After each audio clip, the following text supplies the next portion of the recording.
Make your next move with American Express Business Platinum. You'll get 5 times membership rewards points on flights and prepaid hotels booked on AmexTravel.com. Plus, enjoy access to the American Express Global Lounge Collection.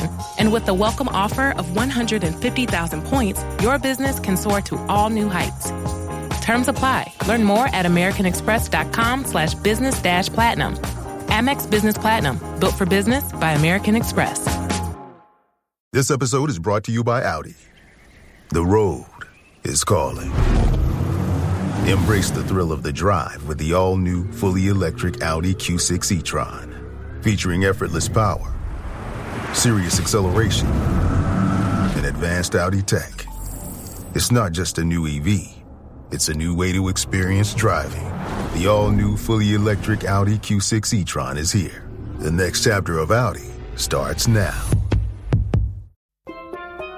Here at the Almond Joy Factory, where tropical vibes abound, we use soft, fresh-tasting coconut. The crunchiest almonds and delicious chocolate candy. Ah, but do you know what our most important ingredient is? Sometimes you feel like a nut. Sometimes you don't. Almond Joy's got nuts and something even way better than that. Yes, Almond Joy is made with almonds and joy.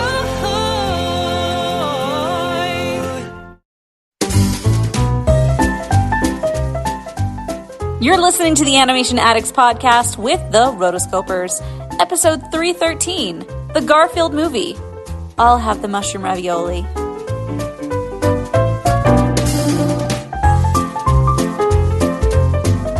Welcome to the Animation Addicts Podcast with the Rotoscopers, the #1 place to get your animation fix with animation addicts just like you.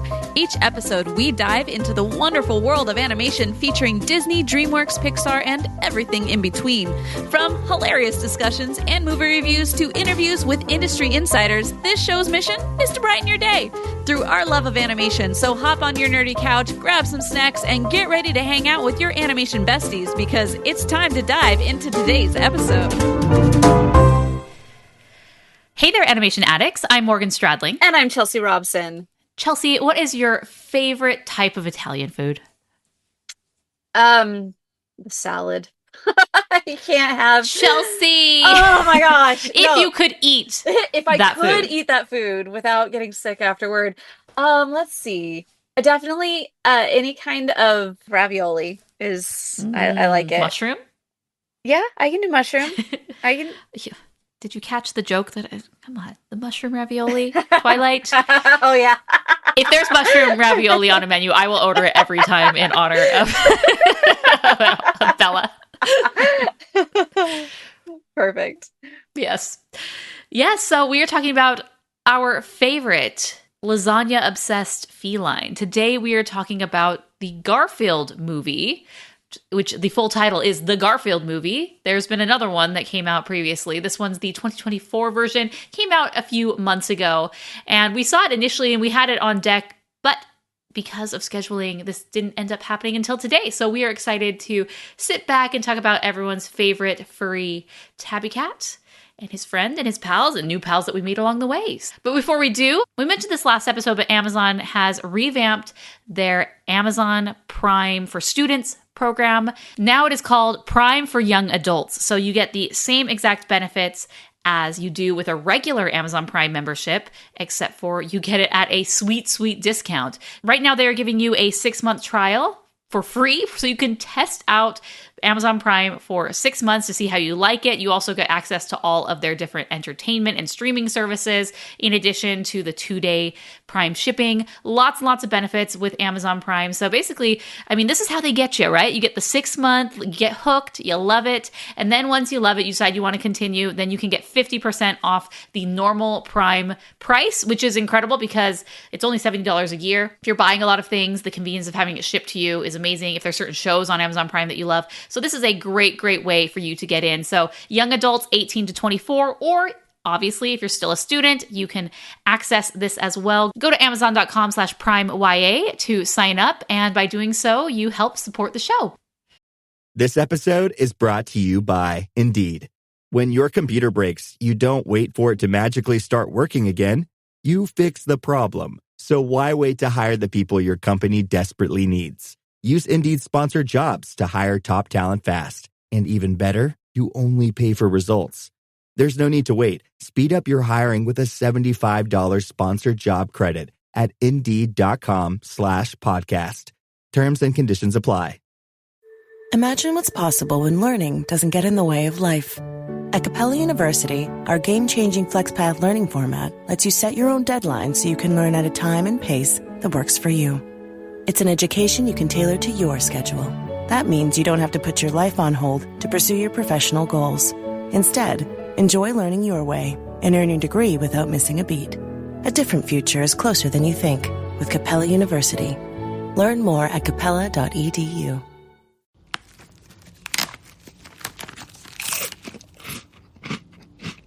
Uh-oh, the last cookie. You can get a new box of cookies in as fast as an hour with Walmart Express Delivery. Are you my guilty self-conscience? No, I'm the voice offering you promo code EXPRESS for free delivery on your first order. Hey, who ate my cookies?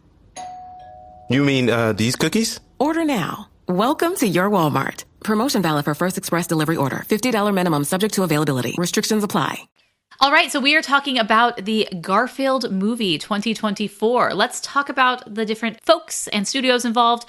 The production studio, there were quite a few. I'm going to list these all off. Columbia Pictures, Alcon Entertainment, D&G Animation, One Cool Group, Wayfarer Studio Stage, 6 Films, John Cohen Productions, Andrews McMeel Entertainment. So this is interesting because this is one of these films that has a variety of production studios involved in it. We typically see this in live action films that have a lot of CGI works, like a lot of the superhero films, the Marvel films, because of the deadlines, and there's just a vast amount of animation that needs to be done. They farm it different scenes and whatnot to different studios. So when you're watching the credits of a movie like that, it seems like the animation part never ends because there's just so many studios involved. And this is one of those. It's not a dedicated team, an in-house studio per se. Sony Pictures Releasing was the distributor. However, there were quite a different production studios involved. So the director, Mark Dindal. Now, Mark Dindal is an amazing guy. He's worked on quite a bunch of stuff. So he was an animator for Disney starting in the 80s. He came in that big wave of CalArts guys in the early 80s who ended up working on a variety of films. So he was an animator beginning with The Fox and the Hound, Mickey's Christmas Carol, The Black Cauldron, Great Mouse Detective, kept going through The Little Mermaid, Rescuers Down Under. He did end up leaving in the early 90s and went over to a different studio where ultimately he was the director for Cats Don't Dance. Then he came back to Disney. They said, hey, we like you, come back here. And he directed The Emperor's New Groove, Chicken Little for Disney as well, and has done a variety of things since, but now he is back yet again for directing the Garfield movie. It's a solo venture where he is directing that, and I think he has a very stellar career. He's been in a variety of different studios and worked on a lot of incredible films. Yeah, I was on here. I'm like, why do I feel like I've heard his name a lot in one movie? And I'm like, oh, the Sweatbox. Nice. Yes. Emperor's New Groove. Yes. So it's a good one. Yes. So yeah, I look at his stuff and I'm like, guy knows how to do it. A lot of these, he's just been through, I'm not going to say the gauntlet, but he's been through the process of knowing all of the ins and outs of what makes a successful movie. Yeah, he definitely is a seasoned veteran, and we see the different studios, how they sort of split off from this. Some studios are ignoring the seasoned veterans and going with fresher, more freshman talent, if you will, versus someone who's been in the game 20 yes, exactly, 20, 30 years. And it's just a different strategy. So we'll see how that pans out for the different studios. But okay, let's go back. Then we'll talk about this movie. The release date, May 24th, 2024. So this came out right before Memorial Day weekend here in the US, and it didn't have a lot of competition. And I think this is really important because looking back to 2015, 2016, there was just an influx of animated films, almost to the point where it was overwhelming. Yeah. Release dates were bumping up next to each other. So you'd have to choose, I don't want to see this one or that one on the same weekend. I mean, that's happened, many times before where 2 animated films land on the same release date. Typically, you try not to do that. Even if you are the top dog, you want to try to give yourself some space so you can have a little bit of a monopoly on the release and on the box office. So 2024, I think, is a better place for the consumer for animation because there was this wave and then, the sifting happened and certain studios ended up leaving the scene or they started decreasing the amount of productions that they did per year. So right now it kind of feels like we are at a happy medium as far as releases. Before this, the Kung Fu Panda came out in March during spring break time and basically had full reign. No, there was nothing else out at that time. And then this movie came out and was able to conquer the box office for a little bit, or at least make some money before the indomitable Inside Out 2 and Despicable Me 4 were able to snatch everything out of the summer box office. So runtime 101 minutes. It felt like 101 minutes. I feel like a 10 minutes could have been chopped and I would have been a little bit more satisfied. Yeah. Budget, $60 million. Very reasonable. And I think what's the reason for this is a lot of these studios are overseas. So a lot of the pre-production stuff and the character development, obviously the voices, whatnot, are done here in the United States. Not all of these are, but if you look in the credits, a lot are foreign names. So indicating that there's cheaper animation that's been done. And I mean, that's not unheard of. It's been done many times. A lot of times for TV series in the 90s, they would send the animation to Korea or the painting over to a different studio in overseas because it was just cheaper to do it that way. Now we're kind of seeing that in the feature length, at least in this production. So budget, $60 million. Box office, I'd say its run is basically over at this point. We're at September, so it's been out a few months and now it's really not in theaters anymore. $255.4 million. So four times the budget. I think that's great. Obviously, there was marketing involved. However, I would say this is a success. And really this is a third of the budget that Disney Pixar has. And because of that low budget, the stakes are so much lower. They don't have to have this $1 billion success that's either going to make or break you. And they can just rest on their laurels with like, hey, this is a fun movie that we put out. And a 255, I mean, that's coming up. That's just a little bit more than what Disney's their budget is, not even including marketing. That's crazy. Right. But this is a success because budget is so low. It was able to keep pretty tame and release a good movie. So we're going to talk about it. And I just wanted to talk to see, where does this fall? Obviously, Inside Out at this point is now the box office champion of all time for animated films. Finally, it surpassed the usurper, The Lion King 2019, which they claimed was a live action film. And to their dying day, Disney says that it was, but then they love to put it in the ranking of the top animated films because obviously it is animated. It's 100% animated. Quit gaslighting us, Disney. So finally, I'm so glad to see that Lion King has lost its number one spot. Inside Out 2 has made $1.668 billion. Number 2 for 2024 is Despicable Me 4. Just barely didn't make the $1 billion mark. It's at $913 million. Kung Fu Panda 4 has $548 million. And that's pretty good for just coming out in March when no one is around. You're a fourth of a movie. Yeah, I mean, I think they're pretty satisfied with that. And then Garfield Movie is technically number 5. There's this movie called Boonie Bear's Time Twist, which is a Chinese film. It's based on a TV show, and then they released a movie. It seems to be only released in China. So technically that's number 4. So this is number 5 with $255 million. Very great. I mean, good for them. Yeah, good job, Mark. Done good. So what are your first thoughts about this movie? The first thoughts about this in my theater experience is I was still suffering from jet lag after I had spent a month in Europe. And well, originally I was wanting to see this in Europe. I was in Germany at the time, but then it just didn't happen. And so I got home and was like, okay, we were going for another movie screening. And I told Morgan I would go early and I would see Garfield first, and then we would see the other one. And what even was that movie that we saw? Yeah, anyway, I ended up falling asleep in the middle of the movie, and I woke up like the closing credits with cat videos, and I'm just like, oh my gosh, what happened? So unfortunately, that is the reason why we were not able to have this movie in the lineup when it first came out. But here we are today. So yay. Yeah, I saw it with my kids. I didn't end up seeing this one at press screening because timing didn't work out for that one. But I did take my children to see it. They were very excited to see it. They had seen the promotion for it, and they obviously aren't familiar with Garfield. I feel like Garfield is kind of from a bygone era. It is. It's funny because I remember waking up before school and I wasn't a big comics reader, the paper comics. Right. But occasionally I would check out the comics, and Garfield was a staple of those, Yes. right? And there was the Garfield TV series in the 80s, 90s that came out. So I definitely was familiar from that. So Garfield was a familiar character to me. My kids, absolutely not. They've never read the comics. They've never seen the show. They've never seen the other movie. But they were excited. Simply, they're excited to go to the movies nonetheless. Right. And they enjoyed this movie. They had a great time. I will say, however, they haven't talked about Garfield since. And I think that's a really big sign of how good a movie is do they mention it again after we leave, or do they kind of just move on with their lives? And I haven't heard anything about Garfield, which I think is kind of a good indicator for this movie overall about how it is as far as lasting the test of time, right? Yeah. I remember enjoying it when I saw it. I felt there was a tad bit too long. But let's talk about the characters. So, who is going to play the titular character, the voice of the Grumpy Cat?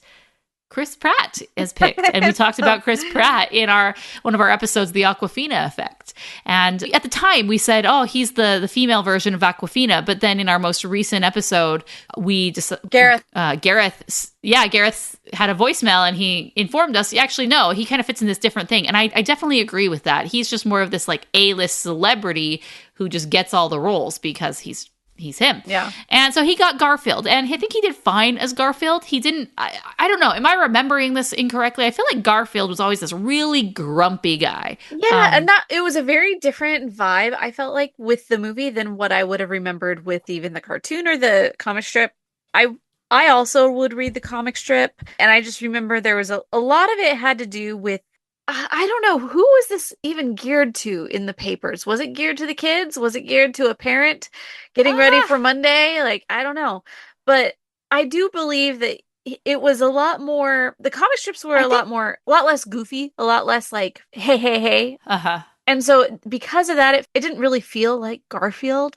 But at the same time, it's like, who is Garfield really today? This is a new Garfield for a new day. Right. Yeah, I feel like that's really what they ended up doing with it. They didn't want to have this super grumpy character, although it totally could have worked. But I'm trying to think in the movie. I don't remember any particular time where he's grumpy. No. He's just the cute little kitten with the big old eyes, and he's eating the food. I mean, that they stuck with that. He loves his food, and he's going to down boatloads of food throughout the day, right? Yeah. But the grumpy version of Garfield was removed in this version. There's a review here that says the Garfield movie rolls along at a zany enough clip to be diverting for kids, but this animated adventure doesn't much resemble Jim Davis's iconically grumpy creation. So I think, yes, we are in the correct that he's typically very grumpy, and he was not. So they've totally changed him to make him fun, and just, this is a different Garfield. And I would have liked to see a grumpy Garfield. It's funny, but that's not what we got. And Chris Pratt did a fine job. Other voices, Samuel L. Jackson as Vic, Hannah Waddingham as Jinx, Ving Rhames as Otto, Nicholas Hoult as John, Cicely Strong as Marge Malone, Harvey Guillen as Odie, Brett Goldstein as Roland, Bowen Yang as Nolan, and Snoop Dogg as Maurice. So I had to look up who some of these characters were. And okay, so you have Garfield, Odie, John, and then the dog nappers, Roland and Noland, Vic, Jinx, and then a random bird sidekick that Jinx eats at one point, Otto, Ethel the cow, and then the security lady from Wisconsin, Marge Malone, Otto's nemesis and enemy. Those are the main ones that are actually named. So I'm like, who is this Maurice character? And I looked in, and it's just, there's a moment when everybody is in the pound, and he is one of the cats that are surrounding Garfield in the pound, talking about how, oh yeah, Vic would always go visit that boy instead of help us out, and he would mark a place on his tree. And I think that's where Snoop Dogg comes in. Okay. So the movie takes off, we introduce to Garfield and how he is this abandoned kitty. And then he sees food. He's always hungry. And then he sees some food at a restaurant. And that's how he ultimately meets John. John is eating at this restaurant, takes him in. And then they become friends. And then another friend joins, which is Odie. It's interesting because he starts out saying, we're going to meet somebody you've never met before. And meeting a whole nother group of friends. Or a story you've never heard. And it's starting you by saying, we're going out of canon here. We're adding to the lore. Have you ever heard of the cat distribution system? No. It's an internet thing. You'll see it a lot if you type it in on any of the search engines. You'll be able to find a whole bunch of videos of people saying the cat distribution system. A majority of people. How many of your friends that have cats, they went out and actually bought a cat? No, most of them were gifted to them, or they found him in the trash, or like just somehow they came upon this cat. And so they're saying that it's the universe saying that you're a good person, and therefore I'm going to distribute a cat to you, and you are now part of the cat distribution system. And it's just like, it's so funny. But this is an example. So basically it's a way that cat people make themselves feel good about their decision to accept a cat into their life. I mean, sure, if you want to put it like that, but that is kind of what happens. Like, a lot of people end up with cats not because they said, I want a cat. It's like, right. I have a cat now. Okay. So this is one of those examples. John was decided on as being a good person. So now he has been entered into the cat distribution system. And now he is a father of Garfield and Odie. I thought that was funny because a friend of mine also had a similar thing happen to him this week, where this cat basically followed him into his house and just would not leave for like a week. But he was able to find the owners of the cat, but for a moment there, I was like, oh, you've been selected in the cat distribution system. You gave it food. You gave it water. The cat is now yours. Yep. Both Garfield and Odie get kidnapped by Jinx hired goons. Jinx is this fatty little cat. Yeah, she's who always wanted to be a singing star, but then she ended up instead of being a singing star on America's Got Kitty Talent or something, she played the trombone or the oboe, or I don't know, French horn, some type of horn. I don't remember at the moment. And that's where it goes, wah, wah. I was like, that's actually really funny. There's so many weird little twists and turns in this that I appreciated, they were trying to throw in Easter eggs and gags. And those were the moments that I was like, okay, cool. Like, I see what you're trying to do. I see the pace that you're trying to make. So I can get behind that. But the reason why Jinx has kidnapped Garfield and Odie is because she knows that they are connected to Garfield's dad, who Garfield has been estranged from because he was saying that he left him in the middle of an alley to fend for himself. And the entire time Vic is like, no, I didn't. Yeah, you did. And you have Vinx who's like, I don't care. I want both of you to suffer because it makes me happy because you put me in the pound for 4 years. Or that there was a heist that she was involved with Vic and his gang of cats, and they all got put in the slammer for 4 years. And so she's like, I want you to repay me for a pint of milk for every day that I was in that jail, in the pound. So now they have to go to Lactose Farms to be able to, because that's the specific place that she wanted to go to, that wanted all the milk from there. Yeah, so then they end up having to go on this adventure to have this heist to steal the milk. And it eventually happens. But along the way, they meet they meet a bull and a cow. And they've been separated. And, we got to get them back together ultimately. And one funny thing that I noticed in this is I feel like there's a lot of movies, especially the lower end ones, especially since Sonic. Lower end. They are. The lower the budget, the more that they reach out for product placement. And like Sonic the Hedgehog was a big one of this, where it was just like, now with more product placement everywhere. And I'm just like, watching this. I will tell you, there's moments where I'm seeing a different thing of product placement. I'm like I wonder if this is a Sony film, as you see him wear his headphones. And then you're like, oh, there's an seriously Olive Garden box, and then a verbal recall. And then another Olive Garden bag at the end. Mm-hmm. Like, how much money did Olive Garden pay them? Because this was shocking. The amount, and this negatively stood out to me, was the amount of product placement in this movie. Uh-huh. I mean, we've come to expect this pretty exorbitantly in live action films, but seeing it in an animated movie was just really jarring. You know, like you said, the Olive Garden, Pop Chips, lots of the Sony placement, Netflix, FedEx, Walmart. It was out of control, and honestly, it was pretty depressing to see it in an animated film. So I'm hoping this trend doesn't continue. I didn't enjoy it. It really took me out of it. Because the animated world really is supposed to be this world apart from the one that we live in, right? Like, obviously, it's a human world and whatnot, and they're talking animals, but it's just been established that it's like different. They don't live in this culture where everything is a product and everything needs to be marketed to us. And so seeing that, that made me sad. But although I will say, the Olive Garden promotion, I mean, not in the movie, but they did do a promotion with Olive Garden for like a certain item. And okay. Perfect sense. That makes absolute sense. This is the lasagna guy. This is the pasta guy. You better, with like everything, if you're the marketing director, the number one thing that you need to do is to get the partnership with Olive Garden for the Garfield movie. That's all you need to do, and you'll be fine. So they did that. And then they put it in the movie. I feel like if you have a promotion that pairs with Olive Garden after the fact and not necessarily in the movie, it was just like, even if they had it like smaller, but it was just so in your face. Mm-hmm. And even there's the Shark Tank reference, and like there's just so many of these things that I'm just like, it does take you out of it. And as an audience participant, you just feel sold.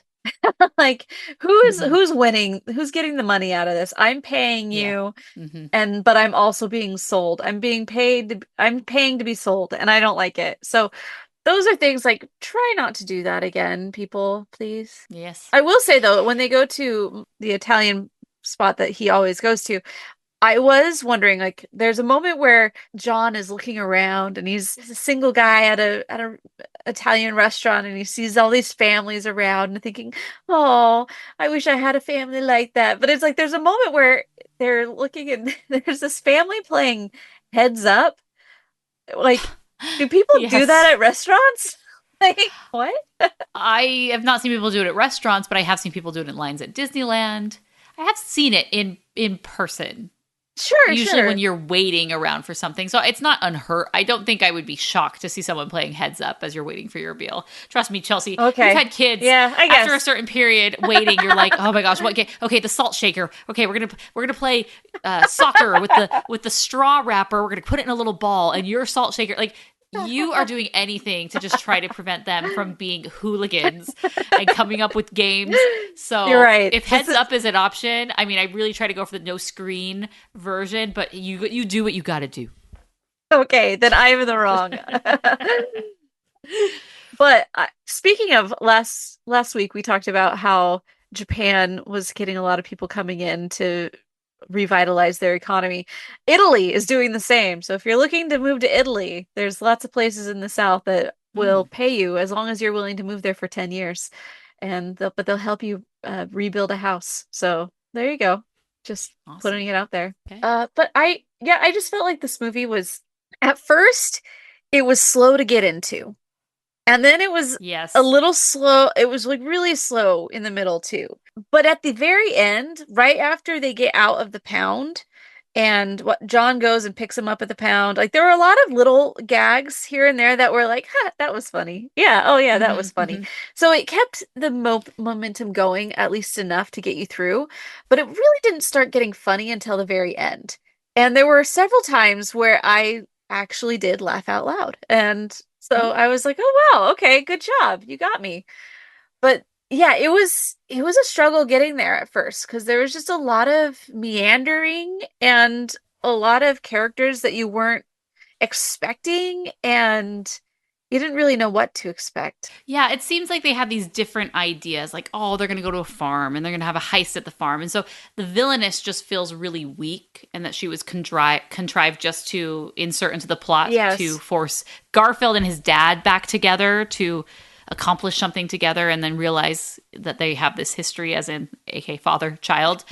The unresolved conflict between his dad and Garfield, or Vic and Garfield, is very interesting. although it doesn't push really any boundaries. I don't feel the love at the end of it, where he just kind of like goes his way because Garfield's more or less an adult now. And so it doesn't make sense for him to live with his dad again.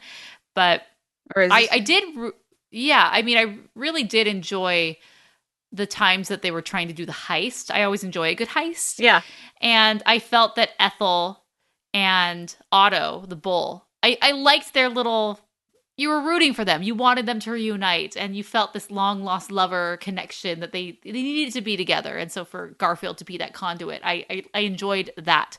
But the movie did feel slow. It felt just, okay, we're just watching something to watch. Mm-hmm. Yeah. Of all of the characters, the story of Otto and Ethel was really the driving force, which is kind of weird that it just was, you didn't really care about the main character's problem, but you did care about this former celebrity steer and his cow that's being abducted by Big Food. They have to go now to Lactose Farms. And at one point in time, Lactose Farms was a small farmer who ended up selling off to Big Food.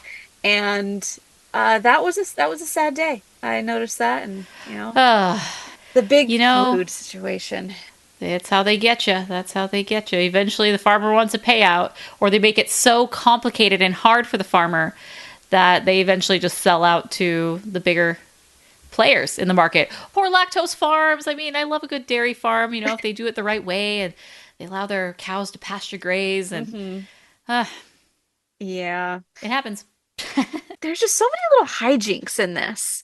And I think that was one of the main issues, is that there were so many little things that had to go and little scenes that didn't really play much of a part, but like they were throwing in as a hijink.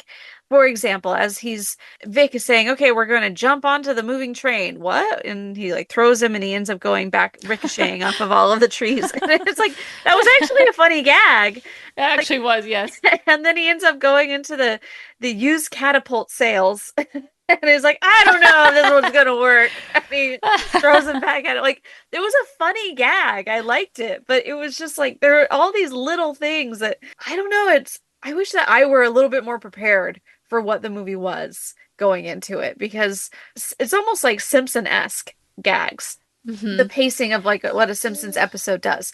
Every 3 minutes there's a new gag that gets you to the next one. So I felt like it was funny. Like there were a lot of little moments that were like, that was yeah, good job.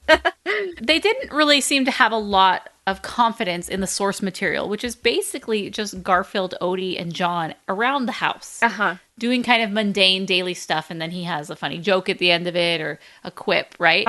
But they didn't trust that relationship. They get separated pretty quickly, where John is just kind of doing his, we check in on him every once in a while as he's waiting on the phone to try to, get a hold of who he needs to find. Get a hold of Garfield. The pound. He's not an active player. He just kind of sits around, and that's disappointing, because I feel like the relationship between the three really should have been the main focus instead of the father, which is introduced, and you discover, who he is, and that there's that connection there, and building up these other characters. I think one of the reasons, and it just kind of feels a little forced, like, they got to get kidnapped, and they got to do this now because they're being blackmailed essentially until they get it done.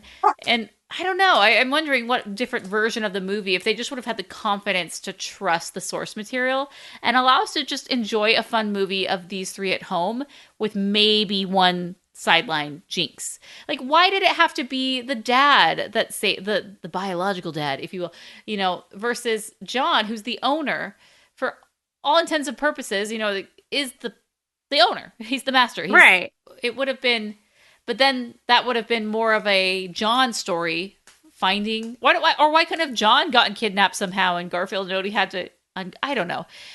I enjoy the farm. I think it's funny. There's a lot of fun moments, but when all is said and done with this movie, I'm kind of like, Or they could that was a movie. That was a movie that happened, and it was fine while I'm there, but as soon as you leave, it's like out of your head.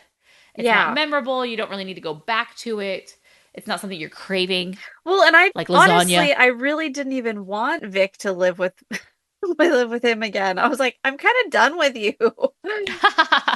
I want to go back to just like, yeah, the main crew.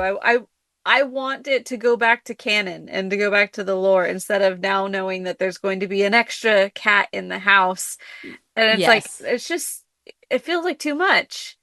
Yeah, and it's one of those like the movie that never ends, like the ultimate ending sort of thing. So they had, the ending, and then there's another ending, and then there's the ending where, okay, bye Garfield, I'm going away, and Vic walks away, and then you discover, no, Vic has actually been following him the whole time. And, oh, that's cute. He loves them, but... Right. Then, they're all back together, and that's our real ending. There were a lot of endings. And even when I woke up the original time, when I went there, I felt like there were 4 endings. I did wake up right at the ending. So basically, as Vic has joined the crew, but I didn't realize that Vic had joined the crew because I had slept through the whole thing. And I'm talking about the first time that I saw this. I just remember it was like 4 endings. And I was like, what is going on? Why does this keep going on? And then then I watched this on Amazon, but it didn't even have the final song, which is basically just another story, another song of Jinx coming in and doing her little thing. And it was just like, what are we doing? Why does this keep going? So I feel like that's kind of one of those issues that this suffers from. As you said, there's like 10 minutes that it's like, okay, this is just too much. We didn't need this. Yeah. I'll go back and I'll watch some of the 90s movies, and they're like, or the 90s movies stick to the 90 rule. Yeah. Where they are pretty much like an hour and a half. Yeah. And they stick to that. And that really is the sweet spot for animation if it's geared towards families, to not go over that. I know you feel like you have a lot of really important material and you really want to include it all. But I noticed that I was like, okay, like let's get on with the program, So. Especially with kids. Mm-hmm. I feel like we were trained to sit for an hour and a half, but I don't know. I don't know if we would have been trained to sit for 100 minutes instead of 90. Yeah, absolutely. Another one of the gags that I really liked was when they were doing the plan to release Ethel. And you have Otto going around and it's like, I've done personality analysis on you both, and I've chosen tokens. You, the majestic frog. You, the curious chipmunk. And for you are roadkill. It's just like, and it goes on for like 2 minutes of them back and forth about the name roadkill. Like, can you change that? No, it's too late. We're already too far. We're like, no, you're not. You just told me this 5 seconds ago. Like, I really thought it was funny. But it was one of those that it was just a moment that kind of like derailed me. Oh, really? Oh, yeah, this isn't a story about Otto, but I want it to be about Otto because he's more interesting than the other guys. And also the part he's walking around with his own horn as a cane. Basically, he's a longhorn steer, but only one of them is broken off. Oh. And he's using it as a cane as he's walking around. Which I was like, oh, gosh. So funny. Yeah, they were funny little gags. But, I mean, that's kind of it at the end of the day. Just a little gag. Yeah. But I think it's funny that they say he is a steer. Because if you are a cowboy, then you know that you need to get a steer to market. Why? Because a steer has been altered, let's say, and therefore would not have a relationship with Ethel because he doesn't be purely platonic. Purely platonic. So that's what I was like, My family owned a Western dinner theater, and growing up, my dad had a spiel that he would go off and tell the audience, okay, you had to get the steers to market and not eat them up along the way. That was the line that he would say. And it took me years to realize, it's because the steer is, got it. He's not the mating one. He's the rest eating. of them. He's the eating one. Poor Otto. He can't win. Yeah, someone's going to have to tell him at some point. Yikes. I'm sure he'll figure it out. Well, so anything else about Garfield? I mean, there are any other gags that you remember? Another gag that I really liked was at the end, Otto's like, why aren't you going to do a rope? A rope is versatile and dependable. And they're like, no, we're not going to do a rope. And then he comes in at the end like, I used a rope because it's versatile and dependable. Like, I liked him. He was the best character of this whole movie. And that's what was a little sad, because it was like, you're not supposed to be the best character of this movie. I would see, if there was a list of movies of secondary characters that I would watch a full movie on, he would be on that list. So nice. Good old Otto. Yeah, I think the fact that you're talking majority about all of the gags is kind of an indicator that instead of like the characters and the motivating driving factors and the big themes of the movie, we're not talking about those things. We're instead required just out of the material just to talk about the gags, because that's really all that it is. Like, the story's pretty thin. Yes. And not that compelling, not that long lasting, enduring. Yeah. But all in all, I liked it. Yeah, I liked it too. I thought it was enjoyable. I thought it was fun. But when I left the theater, it really was like in one ear, out the other. Didn't really think of it much again. One thing I absolutely loved was the character designs. Mm-hmm. I think that the comic book characters really translated well to live into CGI. And they did a great job converting that to this CGI style. The big eyes, and they made sure to keep just the expressions of these characters were definitely there. And I personally, that was some of my favorite parts, was looking at the film and just thought they did such a great job. I think that goes to, how well designed they are initially. It's very easy to translate. Yeah. However, I mean, kids are going to enjoy it. They're going to like the gags. They're going to like the cat. They're going to think he's funny. He's eating all this stuff. Oh my gosh, that's hilarious. However, I think adults and myself, I found it very long in the tooth. And for that, I'm going to give it 2.5 stars. I'll give it 3 stars.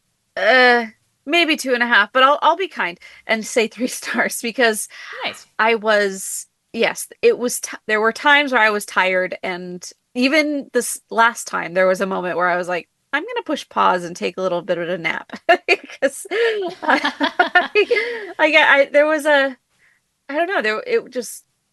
was a little bit, it dragged in the middle and early on.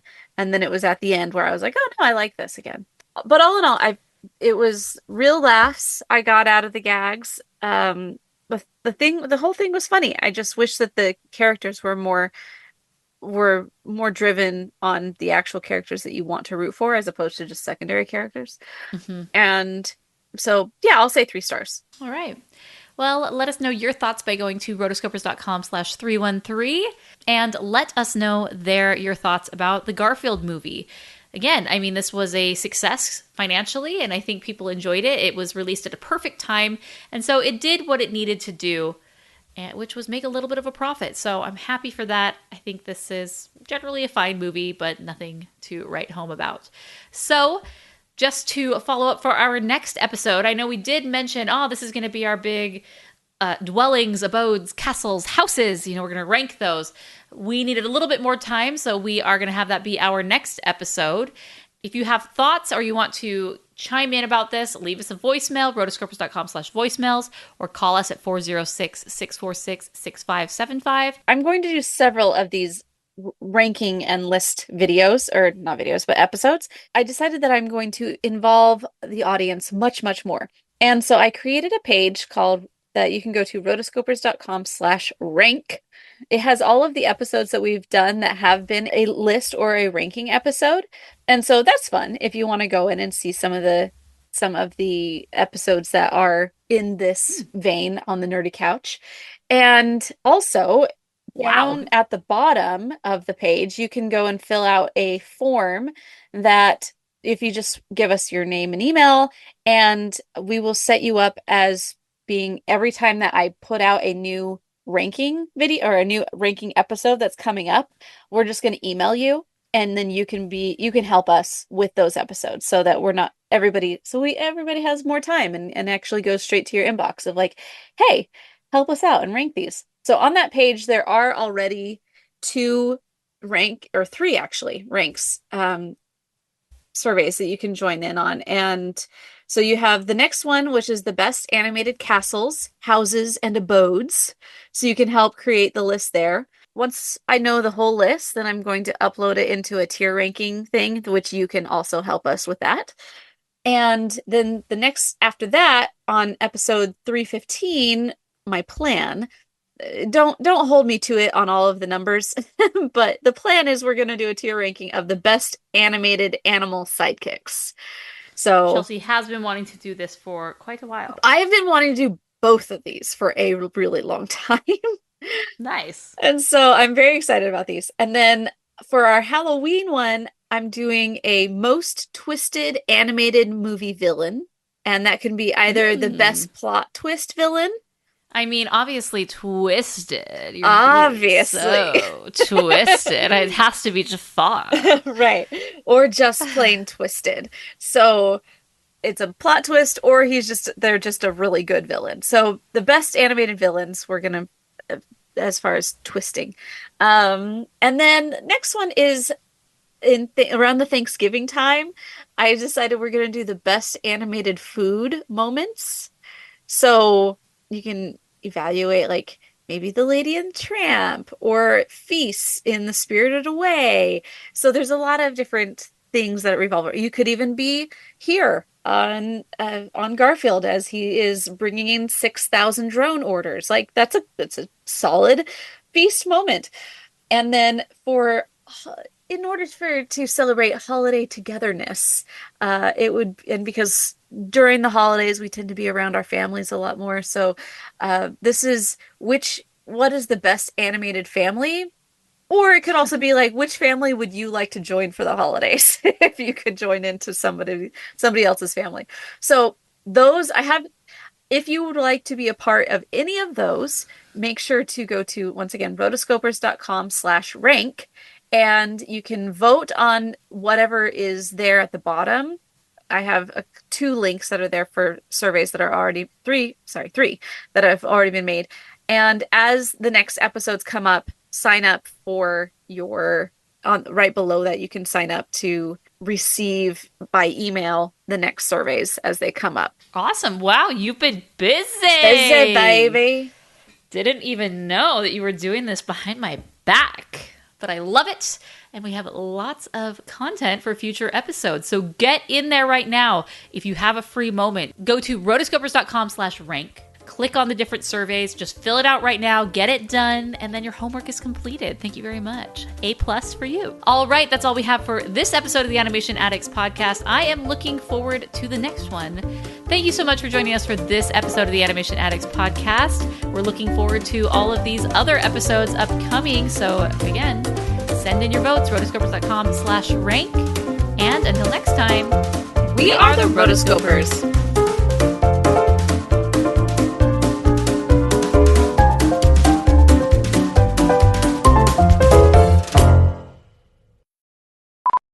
As I was editing some of the other podcasts, I realized that I have not closed the circle on my sauna and plunge results.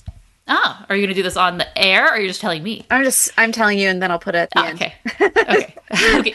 I'm eagerly excited. So I do have a question for you. Okay. When you cold plunge, do you put your hands in? Yes. Because I did the cold plunge yesterday. And I don't have my hands in because I usually have my phone because I check the time. I said like, okay, if I'm gonna check Twitter, then, and I know I call it Twitter, I don't care. Then I'm gonna do it. I'm only gonna check Twitter if I'm on the cold plunge. But I've noticed if my hands are vertically up, they get this crazy sensation, and it doesn't like it. The blood flow is not, obviously something's happening there.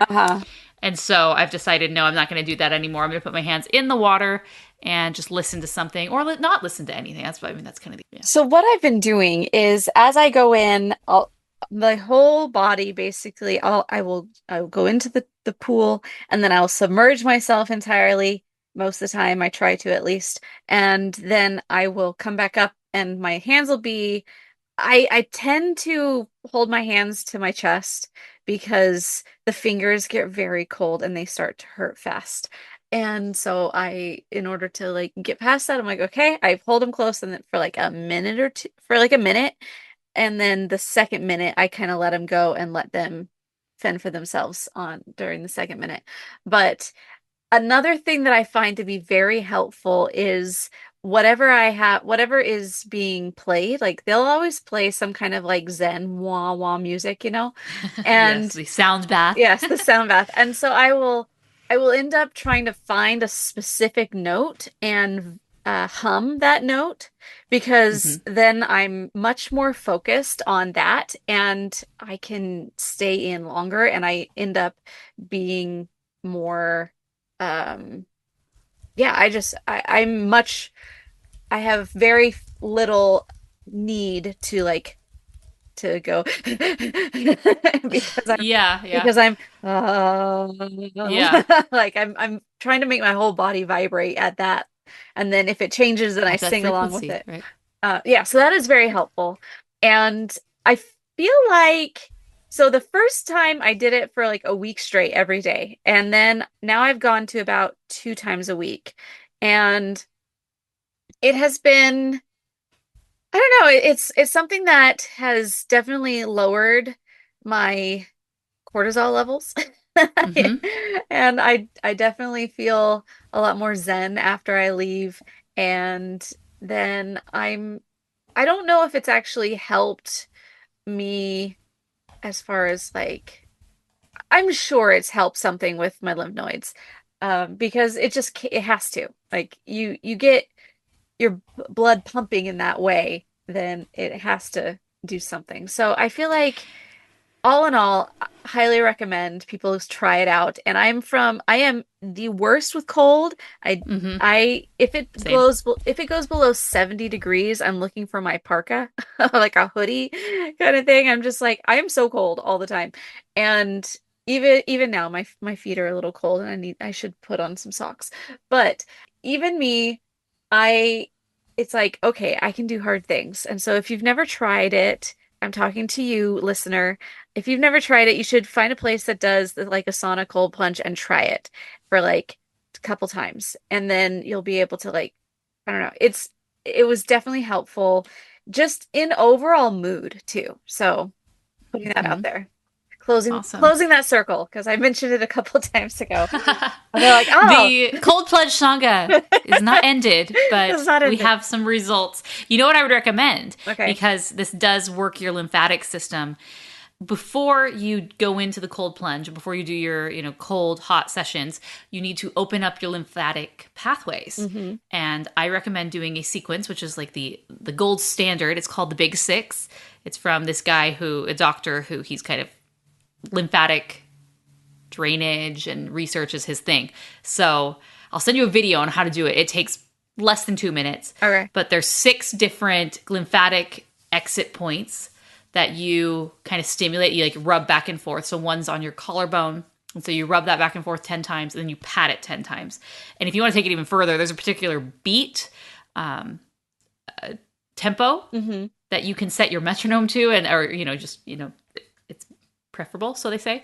And then you take from your ears down to your neck, on both sides, and then rub that up and down 10 times, pat it 10 times.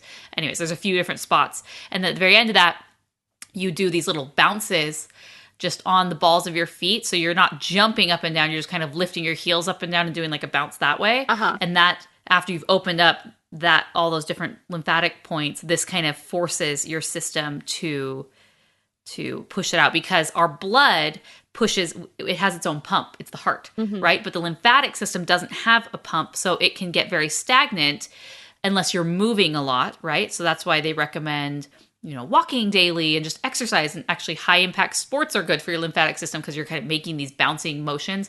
The big thing right now with lymphatic is the rebounder, which is like a mini trampoline. Yes. To do that for 2 minutes, 3 minutes a day. But, you don't need that. You can just do the bounces yourself. So I do this every morning. And then if I'm going into the cold plunge, I'll do it. You just do your little bounces and help get that stagnant lymph flowing. So that's a tip to elevate your protocol. Put that link in the production notes on this, and so it'll be on the episode guide for yes, everybody else too. If everyone else wants to be involved in the Big Six, I will share that with you. So, yes, the lymphatic system's fascinating. It's something I honestly had no idea about, but now it's like entering my consciousness and how important it is. Like, the funny thing is, like, the modern day medical system, they try to make everything seem like it's a specialty and it's individualized. Like, oh, it's just your heart. Yeah. No, this is just an ear problem. But the body works as a whole unit. And there's so many different facets, from your blood to your lymphatic system to your muscles to your fascia, that work all together in harmony, that we shouldn't be separating them out. Anyways, this is one of those things that, hey, we need to work on. So, work on it. Shall we talk about Garfield? I guess.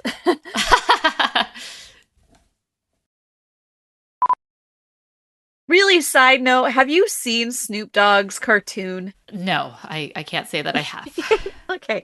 It's actually not bad. And it has like all of these songs that he's done because he wanted to be able to do something for his grandkids. And so he's really He has grandkids? Yes, he has grandkids. Wow. And there's actually interviews of him saying that like he would want to go to his grandkids' birthday parties, but then it would always become him, him show. And so every party he would go in some kind of costume. And so I love it.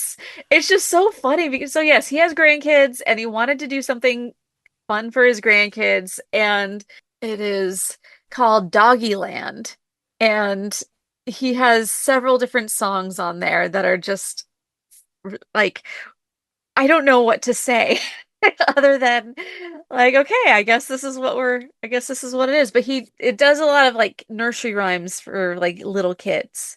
So I see. That is the new Snoop Dogg. We saw him at the Olympics, and he's really creating a whole new world for himself. It was the whole Martha Stewart thing, I'm sure, that calmed him down, or maybe I don't know, gave him another outlet of like, what else do I do, Martha? So let's talk about this movie. Mickey Mouse Clubhouse. This is, it was beyond our era. Yeah. Came out probably in the early 2000s and continued for a few years. That movie, that show, kids love it. They love it. The animation's kind of weird, but kids love it. Okay, good to know. He has my panic. Wait. Yeah, your pain, I'm panic. Yeah. Yes. That's mine. Thanks so much. I can give you your own stuffy. Do you just want to sit and snuggle with me? Okay, snuggle. Okay, he's just snuggling, so we'll see how far we can go. Okay. Or, I mean, not to go down on this rabbit hole, but the foods that are the least nutritionally dense and the worst for us, like corn and soybean oil, those are the ones that are subsidized by the government, making all the food companies use those because they're super cheap ingredients, but they do nothing for our health. So that's why everything in our prepackaged food has all of that stuff. It needs to go. So that way the small farmer has a chance. So that way they can actually compete versus, well, the only way I compete is if I go into these subsidized crops. But, yeah. Another day. Well, I mean, that's for anyone who is not in the United States and you wonder, why is it that the Americans are so out of shape or so unhealthy? Well, this is one of those reasons. Yes. Anyway. Okay, now I understand why he wandered in here so quickly. The movie, for some reason, did not start. Oh, so, there you go. So he was like, what's this? I'm going to stand here and TV. What do you expect of me? Come on now. You've been listening to the Animation Addicts Podcast. If you enjoyed this episode, don't forget to subscribe and be sure to leave us a 5-star review. We're available on Apple Podcasts, Spotify, and wherever you listen to podcasts. And if you want to help spread the word, be sure to share the podcast with your friends on social media. Just don't forget to tag us at Rotoscopers on Instagram and use the hashtag Animation Addicts. For all the links and full show notes for this episode, go to rotoscopers.com/podcast. Now, if you still can't get enough for your animation fix, be sure to subscribe to us on YouTube and visit rotoscopers.com for more animation news, reviews, and interviews.